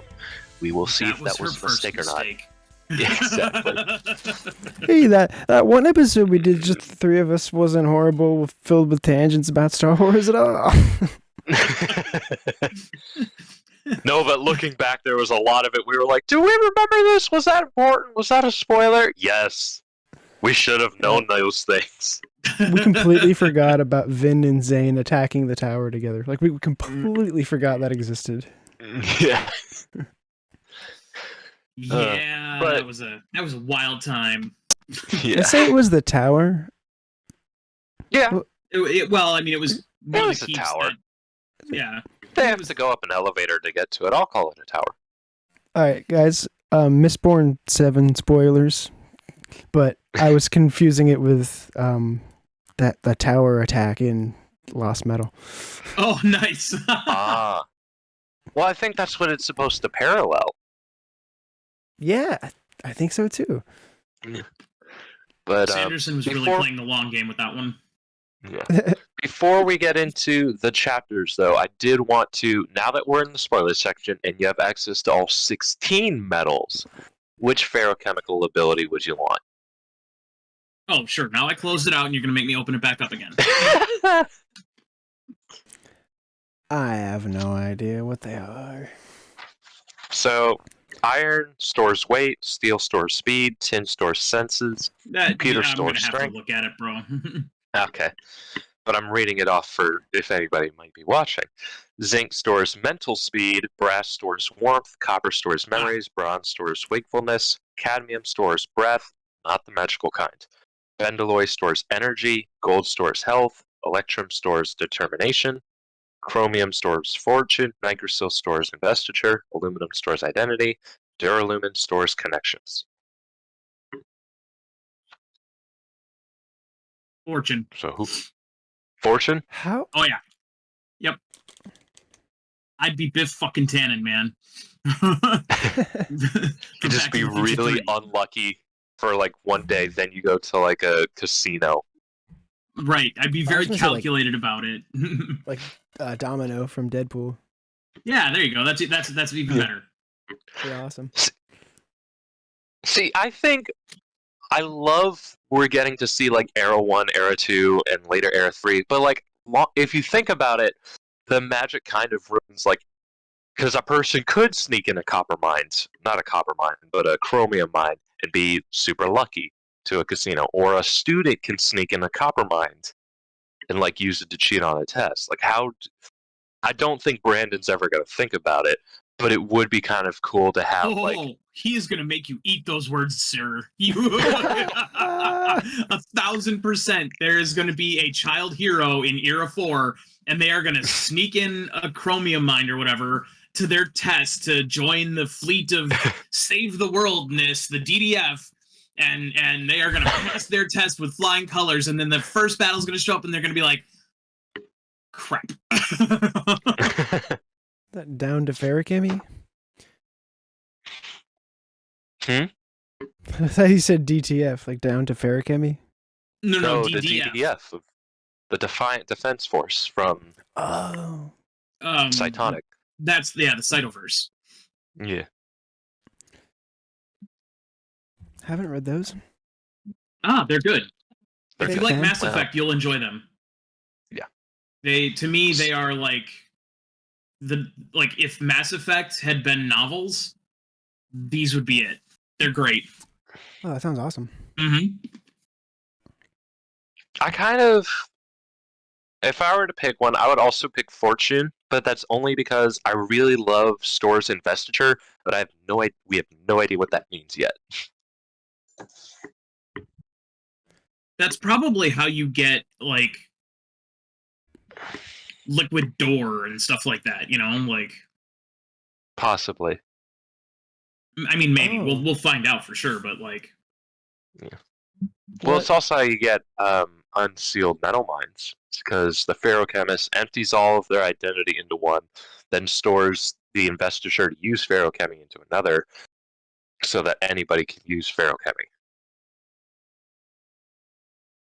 The or they just drain off the connection from a metal mine and Yeah. yeah. Swiggity, which one would you pick? I just want to know what happens if you store connection. Like, what does that mean? Oh, Mm, we see that in Era 2. That's how they make those medallions that translate. The excisor? Yeah, you're right.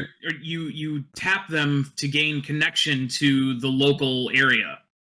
Mm-hmm. Oh wow. I might. As an example.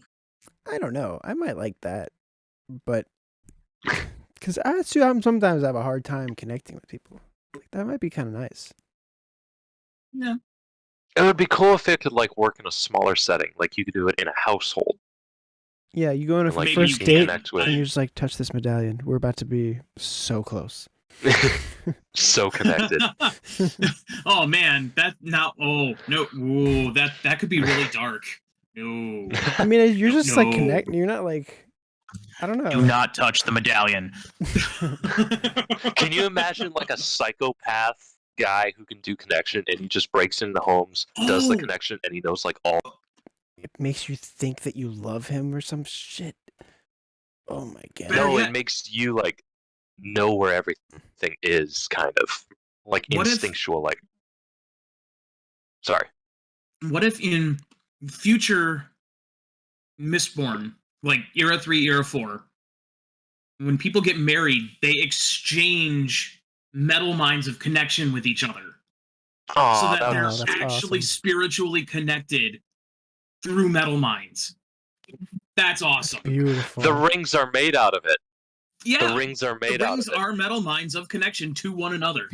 That's we have sweet. to do this I love that. if we ever get married. Like, not the three of us to each other. The three of us. Oh, I wasn't expecting this so soon. Ooh. Sweetie, I thought you'd never ask. Okay, I thought you dispute her mind. Let's get into the actual thing. So, chapter 52. The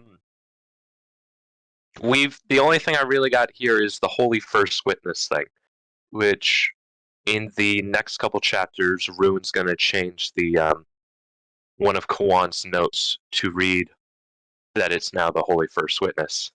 It'll be replacing Instead of- the Holy Announcer, I think it was. Something along that Something line. along about announcer, yeah. Yeah. What does it say in the text? I can't remember. I'll check. Control F. Notes. There was a place for me in the lore of the anticipation. I thought myself the announcer, the prophet foretold to discover the hero of ages. That was it. But Ruin's going to change it to Holy First Witness. Do you in the suppose next he couple said chapters. announcer instead of herald because he knew he was going to use herald for Stormlight? Possibly. That's interesting. Yeah, maybe. Tricky SOB. Well, he had already written Stormlight Prime, I think. Or Way of Kings Prime. I think so. Yeah, definitely Dragonsteel Prime, and that became a lot of Way of Kings. Maybe? The Knights Herald. Speaking of Way of Kings, like, I think if Vin had, continued to ascend and, like, became the Shard, she would have changed from Preservation to Protection. Maybe. I think that would have been her intent. That's interesting. I didn't Well, know that could happen. the Shard is what has intent. It's our interpretation of that intent that gives it a name. Yeah, the interpretation. So as long as it's very similar, like it can kind of go Sort of, kind of, vaguely yeah. to another. We see that a lot with Odium, who could also be considered passion or, emotion. Hatred. Yeah, exactly. Odium just And how happens to be that particular honor interpretation. to unity, and I think that Adelin's going to ascend. I'll think he'll become Duty. Duty. That's a but, really like, good prediction. It's But interesting we that also I was just gonna say because he's one person who isn't a Knight's Radiant, so like he would slot into that role really well. I think. I think he's going to become a world hopper more so than Ascend or anything like that. What's a better world hopper than a Shard? Shards can't hop worlds. Well, like, sort of can, but... Wait, they can. Yeah, they can, because Odium has gone from world to world, but, like... Also, I don't know, it's weird. Yeah, I know. Yeah, Autonomy's doing it a little different. Autonomy's like a slime mold, sort of spreading out everywhere until they find a little nugget of... And then they... Yeah. Yeah. But, also, we believe, I think Sanderson said that originally the Shard of Ruin was like something even worse. Like it was like purely destruction and just turmoil and death and that. But AT's interpretation of it kind of nudged its intent to just of ruin. Yeah, because the power and the vessel initially have distinct sort of thinking processes or thoughts, and the vessel can control the power, but the more the vessel is exposed to the power, the more they are sort of subsumed by it and permeated by it and tainted, but not really tainted, but they sort of meld themselves to the power. Kind of like how Lose power... themselves to it. Yeah, yeah. Anything else for 53? Nope. Well, Okay. that was the cool thing about. I mean, just I don't know. It's not really a spoiler because it happened in these chapters, but just Breeze is like, oh, what if you could soothe the Koloss? Yeah. Soothing those beasts have no effect. You are wrong. Foreshadowing. Yeah. In a awkward sort of way. Well, not awkward, but Yeah. inverted. Mm-hmm. Yeah. 54. In the epigraph, you got Rashek and his trusted friends. It was there the whole time. It was there, of course, because we had known that Rashek gave his trusted friends, or the Lord Ruler gave those who he trusted most, and those who initially backed him up, Lerasium, the gift of Allomancy. But Rashek didn't want another ferochemist Allomancer. So what did he do to them? It was right there. Right there. That is very good. That's very nice. Those little epigraphs will get you. Do we think so? The Koloss completely avoided Critic Shaw.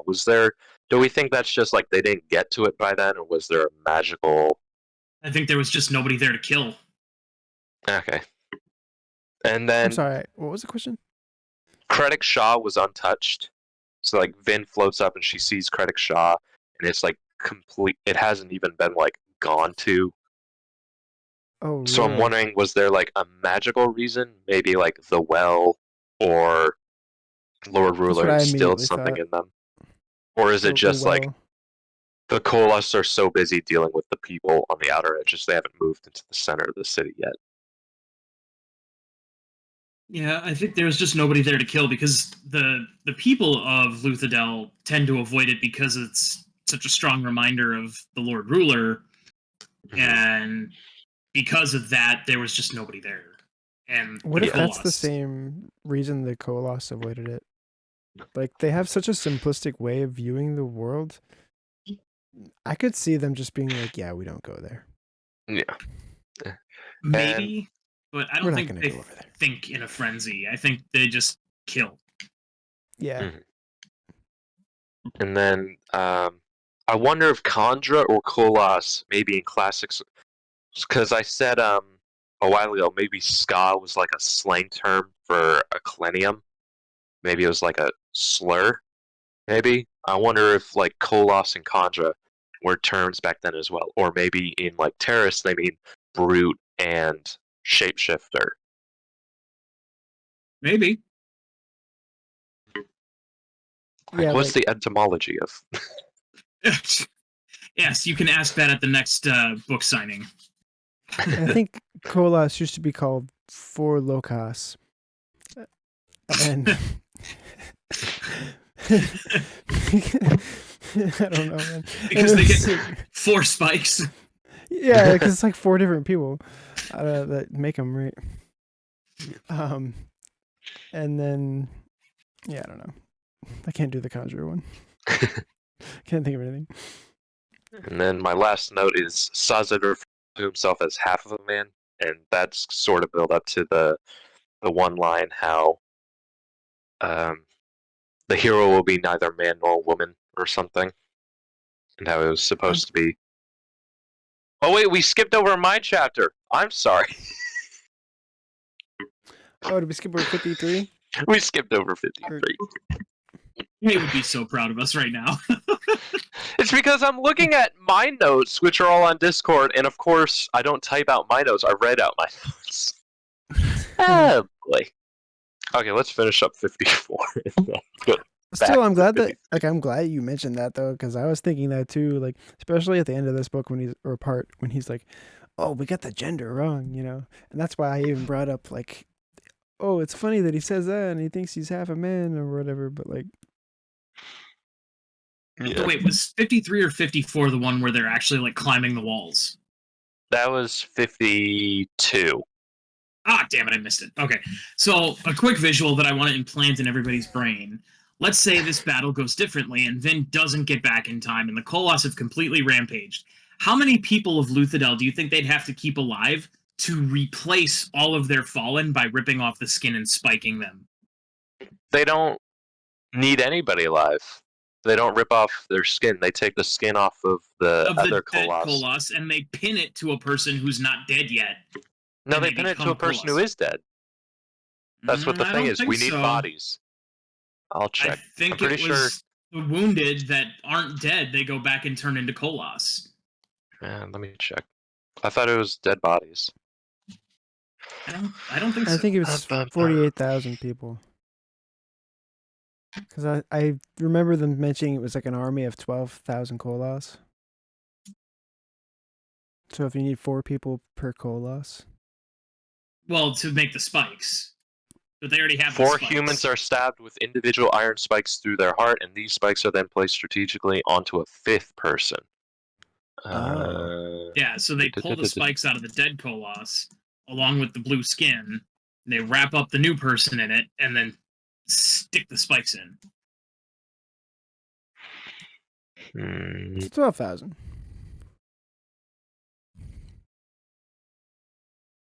It says ska captives, so I guess you're right.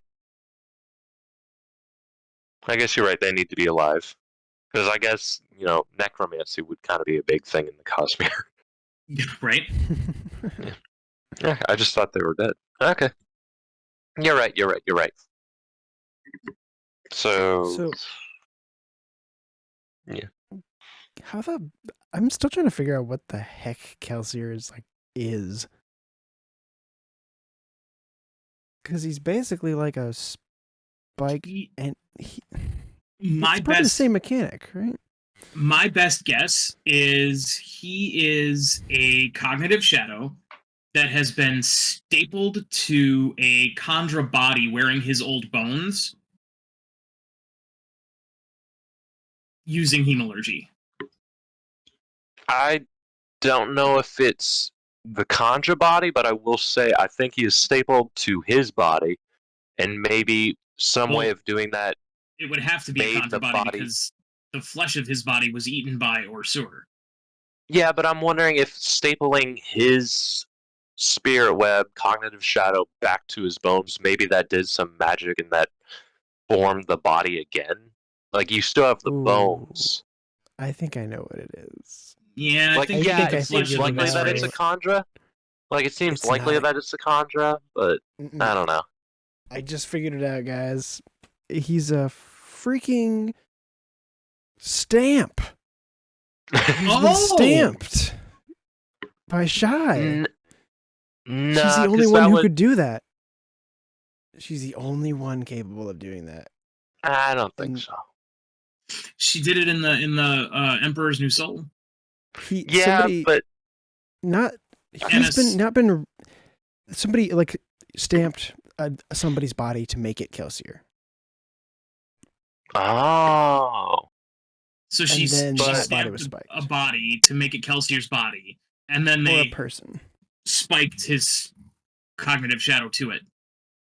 Yeah. Did they make it That could be. Kelsier's body, or did they just rewrite it so it was basically Kelsier's body? Well, it would have been somebody else's body that they stamped to make it into Kelsier's, a forgery of Kelsier's body. Close enough I'm saying, that is it the like- connection would stick.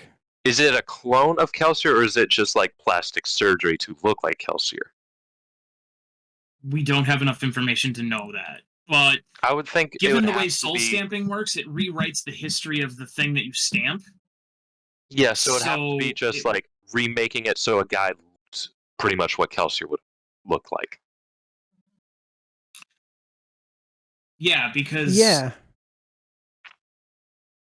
that's interesting. I wonder if on a genetic level that would. I guess it would depend on the skill of the forger. Yeah. Because with soul stamping, you almost have to fake it till you make it, like, in a weird way. I think if... But also, they don't know he doesn't have allomancy, so I don't know how aware she is of his whole thing. Oh, true. You'd have to know him very well. Yeah. So who knows? Okay. Quickly going back to 53. We're already on 5 different pathways. We're no longer linear. Anything for 53? I'm sorry, I did not have anything for that. I don't think I have anything either, so there was really no point in coming back to it. All right, then. So we did it on purpose. Carrying on. Absolutely. I could mention something really quick. I love imagining Dockson's alternate history when he's dying and he's thinking about, oh, we should have just kept killing the nobleman. Like, I like picturing what would have happened if somehow Kelsier like stayed alive and they just spent the rest of their days trying to like build this weird new empire that was like somehow fascist and not. That was a nice memory. But it will never be.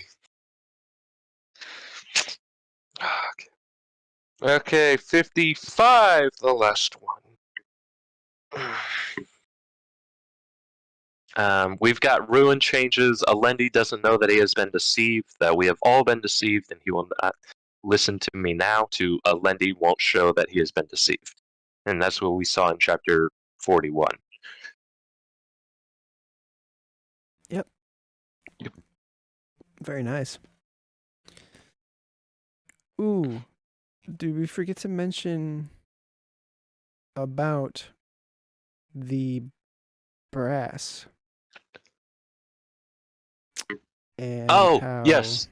Kay wanted to remind us before she left that brass does work by actually supplying heat, because that's how the southern Scadrians were able to survive the Catasandra in Sazed's remaking of the planet. Thank you for reminding me of that. Shoot. We had to bring that up. So not Great. a super ton of like spoilery stuff here, I guess. The only one that Like, I've what really got happened? is So I've got one question. When Sazed even says it was almost too much of a coincidence that what he read lines up with Finn. Yes, Sazed, it almost is. Oh, I wanted to ask, like, is there anything that indicates that she was like expedited from Terrace? I feel like that's part of the prophecy I could never fit to Vin. It talks about how they will leave Terrace. Let me check the Terrace prophecies. I'll get the line too. It says, oh crap, I just had it and now it's gone.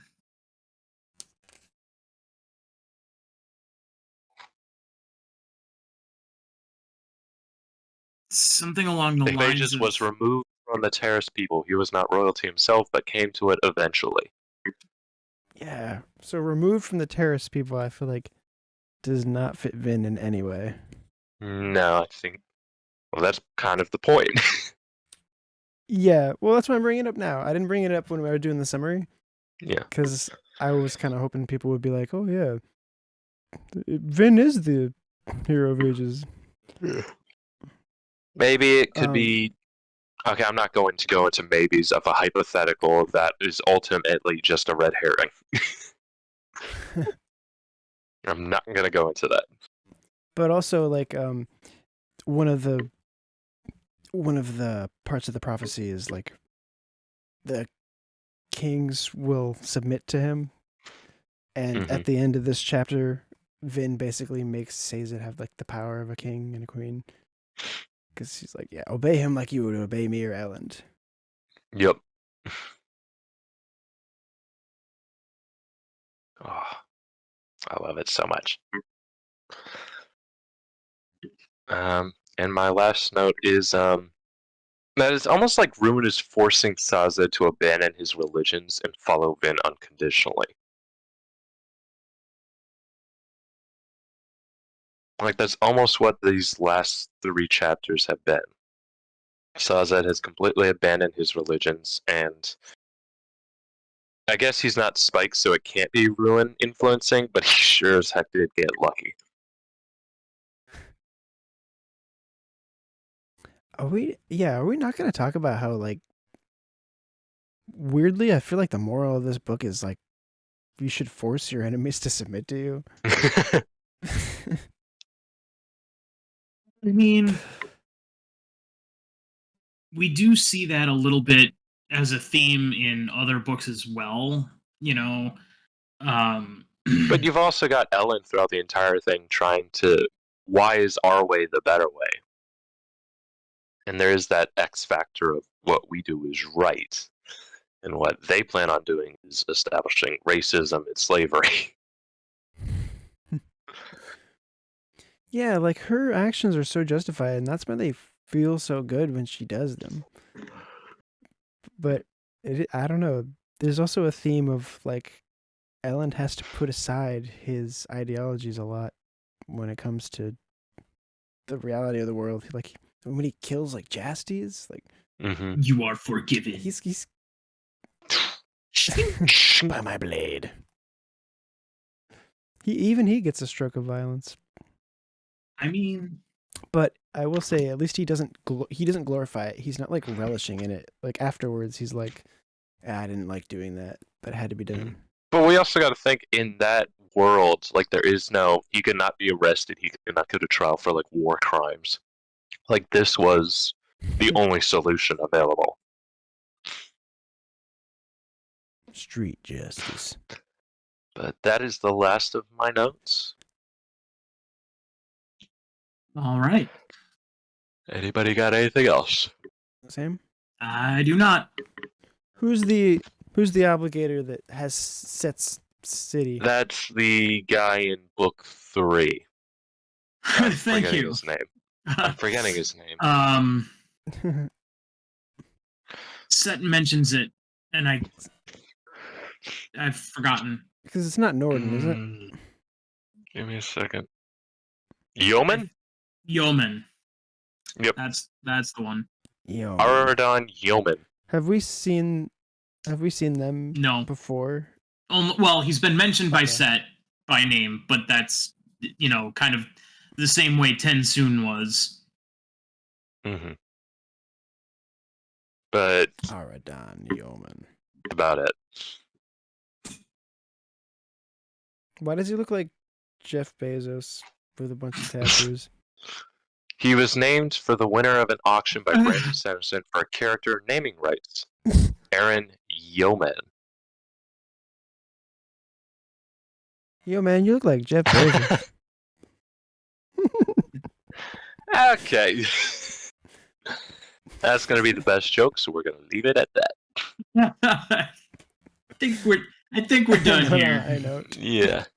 I think I'm done. Well, that's going to be it for our show. Thank you very much for joining us in our ramblings, more so just the three of us, and our predictions. Please be sure to remember that there's always another connection. Have a nice night. Bye-bye. And we're done.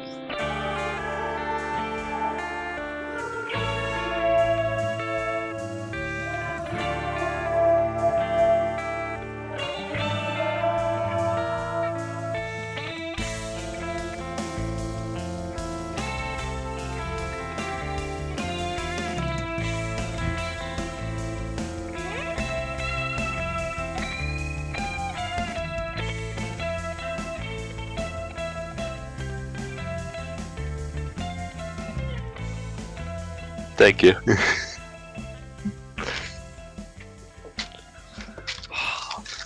Tiny zip tie. This took up a full page of notes, my chapter. What? It took a full page. Let's see. I could probably I could probably sum it up in about 10 sentences. Koloss get face pushed in. Sazed begs Penrod for help. Penrod says no. Vin kills more Koloss. She is tired. Yeah. She accidentally enslaves Koloss. Sazed wanders around trying to save people. Vin shows up with Koloss. Calls Sazed liar. Sazed agrees. They round up the last of the Koloss. City is saved. All right, that was 12 sentences. Just kidding, I wasn't counting.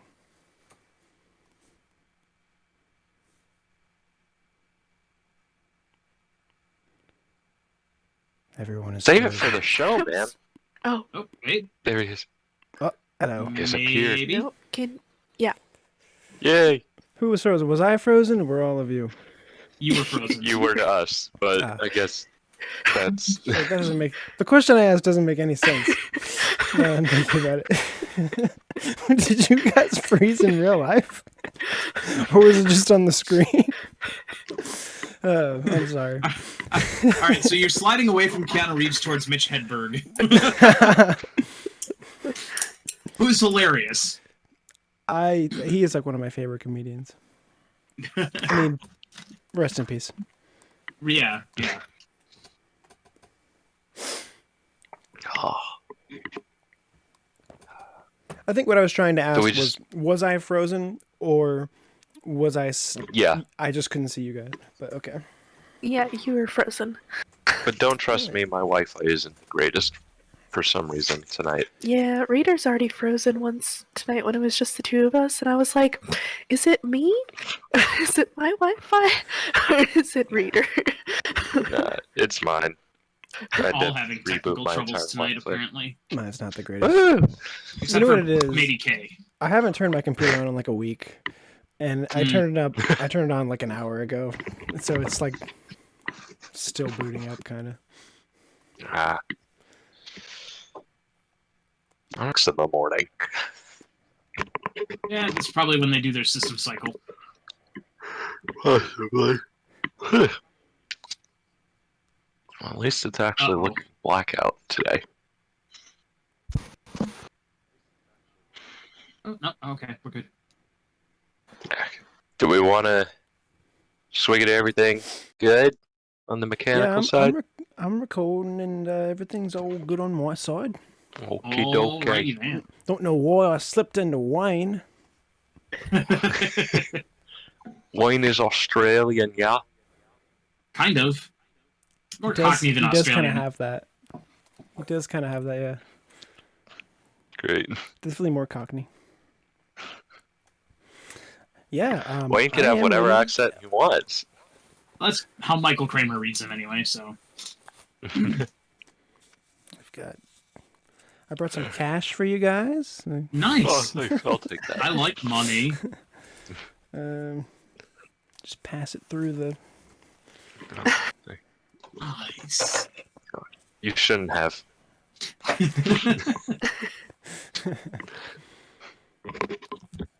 I'm totally jealous of the Sunni pup. Is it reversible? It looks like one of those reversible ones. Yes! Yeah. Oh, that's so cool. Yeah, I'm jealous as heck. Yeah. He's His got a little little skeletal bum. He's got a little tail. Oh. That's awesome.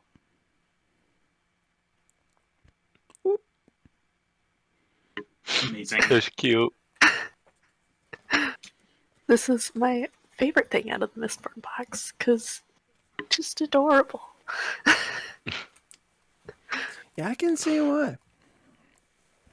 Now, are all like Sunni pups named after Tensoon, or does each one get its own name?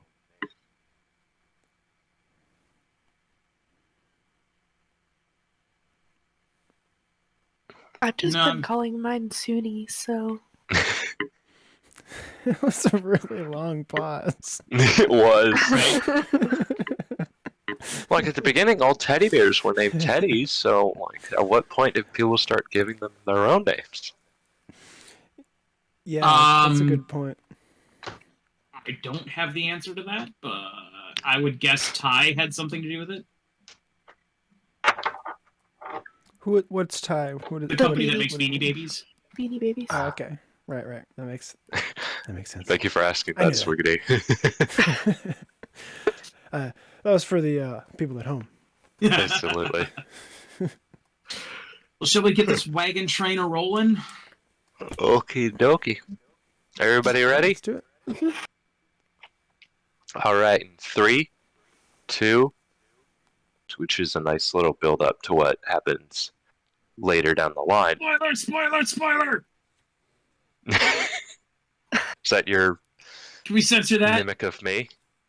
Hey, can I? You could write it down. I am. I noticed right now that my video recording and my audio recording are two different lengths by like 3 minutes. So Oh no. I'm worried when something froze, like it froze that. So I'm gonna, if you don't mind, I'm gonna like stop this one, save it as part 1, and start a new one. Okay. And just try to like, you know, save what I can of the first one. I wish I wasn't recording that yet. I was still setting it up. It's just it's a shame. Oh, Well, I sorry. wish I was an Oscar Mayer wiener. That'll make it.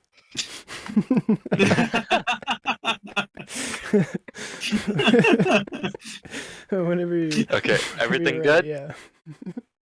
Okay. Let's come back in 3, 2. Alright. So Before, are you still on the Sazed? I'm Part, or still are you on the moving? Sazed part. I Okay. haven't moved yet. I still I'll haven't wait. finished the Sazed part, the Sazed part yet. So